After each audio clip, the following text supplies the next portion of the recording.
గత ఏడాది జరిగిన టీ20 వరల్డ్ కప్ లో తమ జట్టు ఆస్ట్రేలియాను ఓడించిన విషయాన్ని గుర్తుపెట్టుకోవాలని ఆఫ్ఘనిస్తాన్ కెప్టెన్ హష్మతుల్లా షాహిద్ అన్నాడు. ఆస్ట్రేలియాతో మ్యాచ్కి ముందు ప్రెస్ కాన్ఫరెన్స్ లో పాల్గొన్న షాహిద్ ఓ జర్నలిస్ట్ అడిగిన ప్రశ్నకు సమాధానంగా గత ఓటములను పక్కన పెట్టి ఆఫ్ఘన్ టీం ముందుకెళ్తోందని తెలిపాడు. తాము తలపడేది మ్యాక్స్వెల్తో కాదని ఆస్ట్రేలియాతో తలపడనున్నామని చెప్పాడు.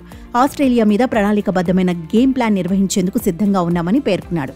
మేం కేవలం మ్యాక్స్వెల్ మీదే ఆడుతున్నామని అంతా అనుకుంటున్నారని, ఈ రోజు మ్యాచ్ కూడా అలానే జరుగుతుందని అనుకోవద్దని తెలిపాడు. తాము ఆస్ట్రేలియా జట్టు మొత్తానితో ఆడుతున్నామని గుర్తు చేశాడు. 2023 వన్డే వరల్డ్ కప్ లో మ్యాక్స్వెల్ చాలా బాగా ఆడాడని, కానీ అది గతమని అన్నాడు. దాని తర్వాత మేం టీ20 వరల్డ్ కప్ 2024లో ఆసీస్ను ఓడించామని, అప్పుడు కేవలం మ్యాక్స్వెల్నే కాకుండా ఆస్ట్రేలియా జట్టు మొత్తాన్ని ఓడించామని ఆఫ్ఘన్ కెప్టెన్ గుర్తు చేశాడు.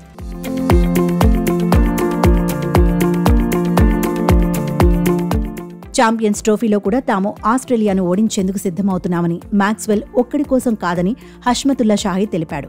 ఈ మ్యాచ్కి ముందు గేమ్ ప్లాన్ గురించి చెప్పాలని అనుకోవడం లేదని అన్నాడు. ప్రపంచంలోని ఆస్ట్రేలియా గట్టి టీంలలో ఒకటని, కానీ ఆ జట్టుకు కూడా కొన్ని స్ట్రాంగ్ పాయింట్స్, వీక్ పాయింట్స్ ఉంటాయని పేర్కొన్నాడు. వాళ్ల వీక్ పాయింట్ ని బేస్ చేసుకుని మా గేమ్ ప్లాన్ ఉంటుందని, అదేంటో మీరు గ్రౌండ్లోనే చూడొచ్చని షాహిద్ చెప్పాడు. ఇక ఛాంపియన్స్ ట్రోఫీలో భాగంగా లాహోర్ వేదికగా ఆఫ్ఘనిస్తాన్ జట్టు శుక్రవారం ఆస్ట్రేలియాతో తలపడనుంది. తొలి మ్యాచ్లో సౌత్ ఆఫ్రికాపై ఓడిపోయిన ఆఫ్ఘన్ ఇంగ్లాండ్పై గెలిచింది. కీలక మ్యాచ్లో ఇంగ్లాండ్ను 8 పరుగుల తేడాతో ఓడించి సెమీస్ రేస్లో నిలిచింది. డూ ఆర్ డై మ్యాచ్లో ఆస్ట్రేలియాపై తలపడనుంది.